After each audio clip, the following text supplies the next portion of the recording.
ఈ రోజు ఇక్కడ ఒక విషయం ఆలోచిస్తే, నేను చిన్నప్పుడు హై స్కూల్ కు పోయేవాడిని. మా ఊరి నుంచి 6 కిలోమీటర్లు నడవాలి, కొన్ని రోజులు సైకిల్లో పోయేవాడిని. మా ఊర్లో ఒక ఆయన సోషల్ యాక్టివిస్ట్ ఉండేవాడు, కేశవయ్య నాయుడు గారిని.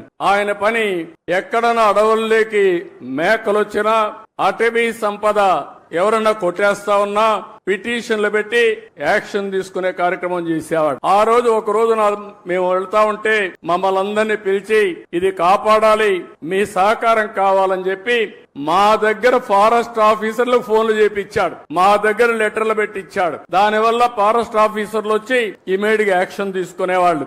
అంటే ఒక పర్యావరణాన్ని కాపాడడం కోసం విద్యార్థుల్లో స్ఫూర్తి నింపిన వ్యక్తి కేశవయ్య నాయుడు.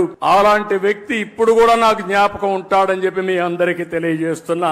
మీలో కూడా గుర్తుపెట్టుకోవాలి, పిల్లలు బాగా చదువుతున్నారు, నాలెడ్జ్ తో ముందుకు పోతున్నారు. భవిష్యత్ అంటే ఒక చదివే కాదు, నాలెడ్జే కాదు, మనం అన్ని రంగాల్లో అభివృద్ధి కావాల్సిన అవసరం ఉంది. ఈ రోజు ప్లాస్టిక్ ఉంది, చాలా ప్రమాదకరం. నిన్నే మా కృష్ణయ్య గారు ఒక ఆర్టికల్ రాశాడు, చూశాను.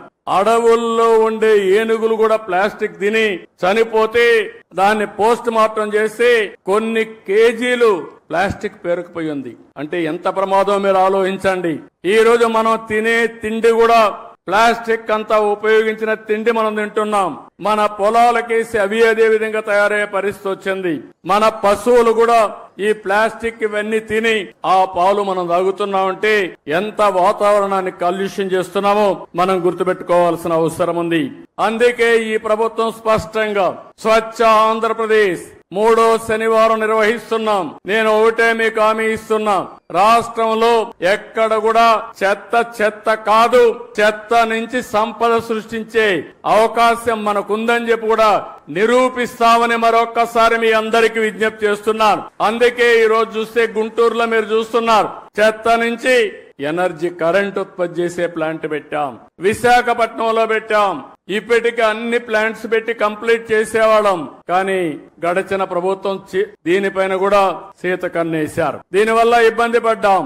ఈ రోజు నేను ఒకటే హామీ ఇస్తున్నాను, రాబోయే 3 సంవత్సరాల్లో ఇంకా ఒక 3 వేస్ట్ ఎనర్జీ ప్లాంట్స్ వస్తాయి. పట్టణ ప్రాంతాల్లో 90% చెత్తంతా తీసి, పొడి చెత్త తీసి ఎనర్జీగా చేసే పరిస్థితి వస్తుంది.